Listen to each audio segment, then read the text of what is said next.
Good morning, my dear listeners.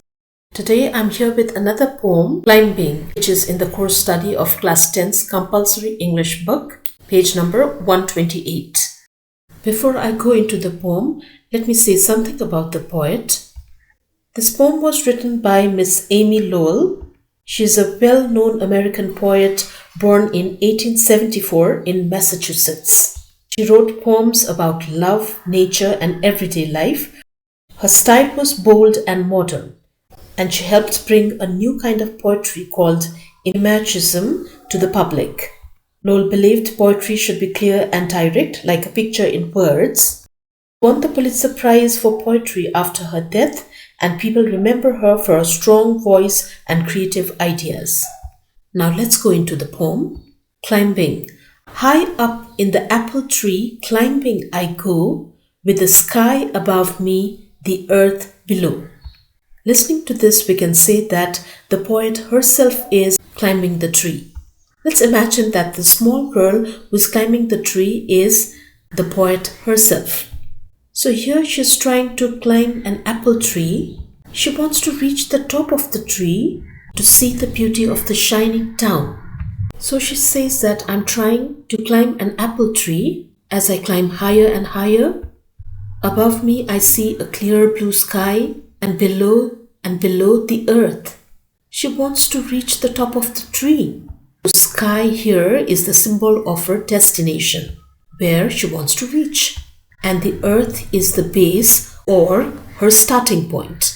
Sky is her destination and earth her starting point or the base. Each branch is a step of a wonderful stair which leads to the town I see shining up there.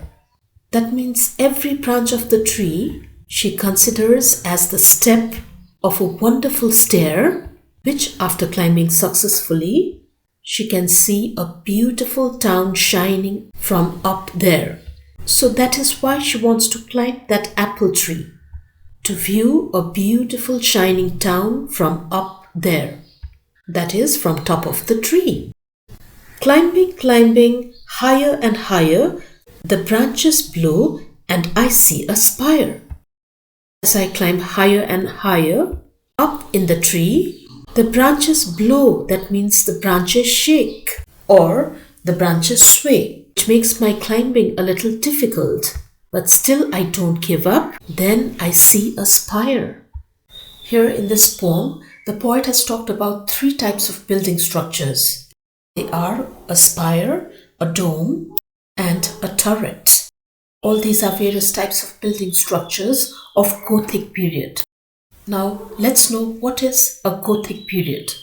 The Gothic period was a transformative era in European history that spanned from the mid-12th century to the 16th century.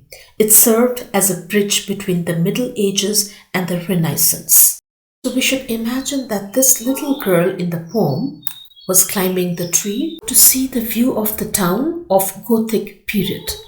In the next stanza of the poem, there is a line saying, "The gleam of a turret, the glint of a dome, all sparkling and bright like white sea foam." So the child wanted to see from top of the tree a spire. A spire, as you can see in the picture, is a tall, pointed structure on the top of a church tower or other buildings. They symbolized religious aspirations and served as landmarks for miles around. So they could be seen as a symbol of church or a special building from very far away distances. Now a turret. A turret, as you can see in the picture, is a small tower that projects vertically from the wall of a building, while they appear in many styles, like in Renaissance period.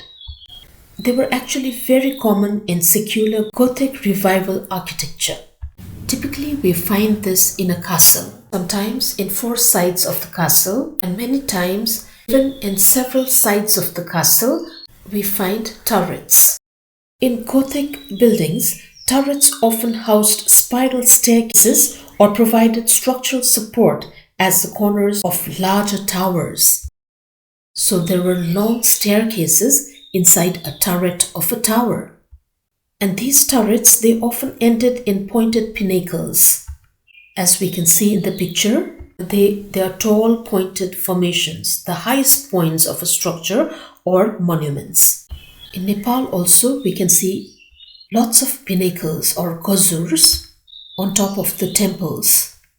But here we are talking about the pinnacles on top of the Gothic style buildings of an old European town. Now, what are domes? For your reference, I have also put the picture of a dome-shaped building structure of the town. A dome is a circular structure that relies on different physics, usually associated with the Roman Byzantine or Renaissance styles. Florence Cathedral has a Gothic base but a famous Renaissance dome. So it is a circular or oval-shaped building structure. So in the poem, the poet wanted to see a spire, a gleam of a turret. The gleam means faintly or slightly shining as the sunlight reflects on it, and a glint of a dome. Glint means a sudden flash of light. That is also a kind of shining. All sparkling and bright. Sparkling means also shining with a flash of light. All these building structures are shining in a broad daylight, and from far away they look like white sea foam shining in the sea water when the sunlight falls on them. So the small child wants to climb the tree to reach the top to see this beautiful town shining from up there when sunlight falls on them from far away in a broad daylight. Now another stanza. On and on from bough to bough, the leaves are thick, but I push my way through. So she goes on climbing from bough to bough. Bough means the branches of the tree. She keeps on climbing from branch to branch. As she climbs up, the leaves are thick. The leaves are thickly grown on the branches of the tree, which makes her climb very difficult. But she struggles to push her way through. Here, the poet is actually trying to say that in our life journey, we'll also come across lots of hurdles and obstacles or problems. But we should not give up. We should struggle hard to overcome them all, but never give up in life. Again, there is another stanza which says, before I have always had to stop, but today I'm sure I shall reach the top. This means that it was not the first time the poet was climbing this tree. Before also she had tried to climb to the top of the tree, but she had failed, and she is determined.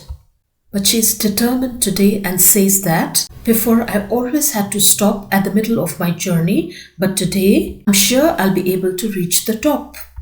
It means that we should always be determined as her in our life. Never give up. Try until you succeed. If you are persistent enough and keep on trying, you will surely reach the top one day. Or you will definitely succeed in life. And then at the end of the poem she says, today to the end of the marvelous stair, where those glittering pinnacles flash in the air. Climbing higher I go, with the sky quite close above me, the earth far below. This shows that she definitely reached the top of the tree at last. She climbed till the end of those marvelous stairs made by the boughs of the tree. Then from the top, she saw those pinnacles of the building glittering or shining in the air. Thus, climbing, she reached the top. From the top, she saw that the sky was quite close to her and the earth was far below. That means the destination was quite close to her and the base or the ground, the starting point was far below. This shows that ultimately she reached her destination.